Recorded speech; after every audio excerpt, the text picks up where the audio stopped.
Shoboshati Chakraborty receives plenty of recognition from institutions. Ladies and gentlemen, Shoboshati Chakraborty.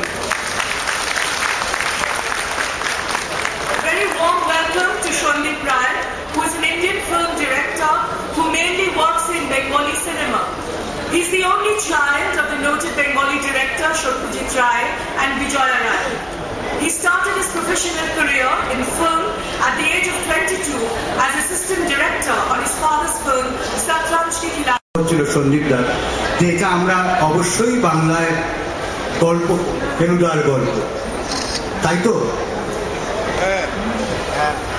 কারণ বাংলায় ছাড়া ফেলুদা এতটাই বাঙালি, আবার এতটাই আন্তর্জাতিক, বাংলায় ছাড়া বোধহয় আমরা ফেলুদাকে ঠিক পাবো না।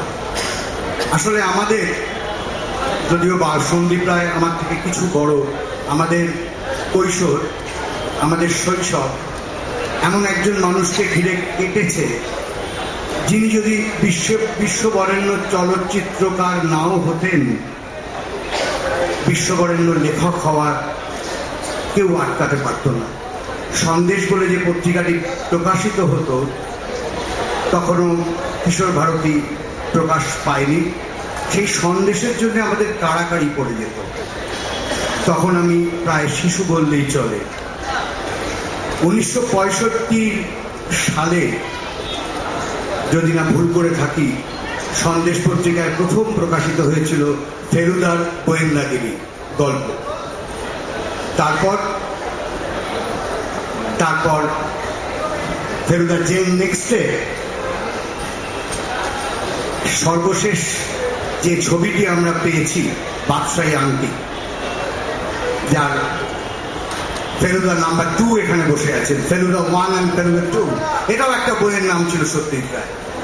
তো এখানে ফেলুদা 1 and ফেলুদা 2, আমি জেন নেক্সটের ক্ষেত্রে বলছি, না হলে আমি ফেলুদা 4 অব্দি হয়তো যেতে হতো।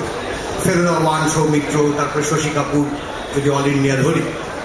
তো এখানে ফেলুদা 1 ফেলুদা 2-র মধ্যে সেই বাদশাহী আংটি আমরা পুরো একেবারে দেখে, আমরা যে মাত্র যে সেই একটা আবহ সঙ্গীত শুনলাম, সেই কৈশোর মনে পড়ে গেল সোনার কেল্লার। আপনি যখন প্রথম ফেলুদা শুরু করলেন তখন একটু নার্ভাস ফিল করেননি? আসলে আমি আমার চলচ্চিত্র জীবন শুরু করব ভেবেছিলাম ফেলুদাকে নিয়ে, এবং সেটা কিন্তু ফটিকচাঁদ অরিজিনালি ছিল না। অরিজিনালি আমার যতদূর মনে হয় গ্যাংটকে গন্ডগোল আমি বেঁচেছিলাম। তো এখন ব্যাপারটা হচ্ছে যে এটা 81 এরকম এই সময়টা ভেবেছিলাম, কিন্তু তারপর দেখলাম যে তার আগে এমন দুটো জবরদস্ত ফেলুদা হয়ে গেছে যে ঠিক সাহসে ভুল হলো না। তো আমি দেখলাম যে ওটা না করাই ভালো, আননেসেসারি একটা কম্প্যারিজন এসে যাবে, ভীষণ বিপদে পড়ে যাবে।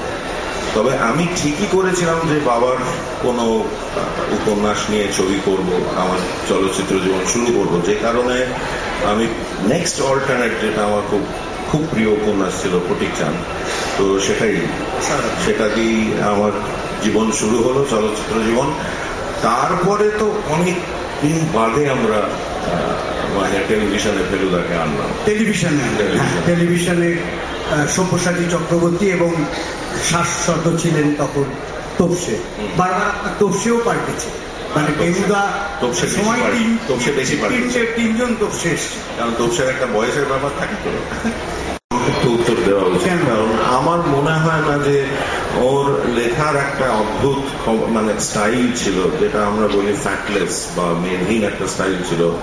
আর সেরকম লেখা সেটা লিখতে পারা খুব কঠিন একটা জিনিস। আপনি কিন্তু খুব ভালো লিখতেন সন্দীপদা, আপনার লেখা আমাদের পত্রিকাতেও প্রকাশিত হয়েছিল, এবং আপনার যেটা অসম্ভব একটা ভালো গুণ ছিল, এটা কতজন জানেন আমি জানি না, আপনার ক্যালিগ্রাফি, এটা আপনার একটা নেশা ছিল। এবং আমার মনে আছে যে আমাদের, হয়তো আমার কথা বেশি বলা হয়ে যাচ্ছে, কিন্তু আমার উপায় নেই, প্রসাদ রায়, ময়ূর চৌধুরী, তখন আমি নেহাত কিশোর, বাবাকে এসে বললেন যে সন্দীপকে দিয়ে কিছু মানে আমাদের হেডপিস গুলো করানো, এবং কয়েকটা হেডপিস আপনি করেছিলেন। একটা হেডপিস আমার এখন মনে আছে, গানের বিভাগের কোন মুখে। তো আপনার লেখা দেখি তো আপনার রক্ত, এটা আমার মনে নেই, যাই হোক, তাই বলছি। তো সেই কারণে আমার মনে হচ্ছে ক্যালিগ্রাফি করার লেখা তো অন্য জিনিস, কাজে আমার মনে হয় ওটা না করাই ভালো। এখন ফেলুদার প্রচুর উপন্যাস রয়েছে এবং গল্প রয়েছে যেগুলো এখনো চলচ্চিত্রায়িত হয়নি, কাজে সেগুলো করার অনেক বেশি এক্সাইটিং বলে আমার মনে হয়। যেগুলো ধরুন অসমাপ্ত আছে ওগুলো অসমাপ্তই থাকবে। থাকবে। হ্যাঁ, আচ্ছা।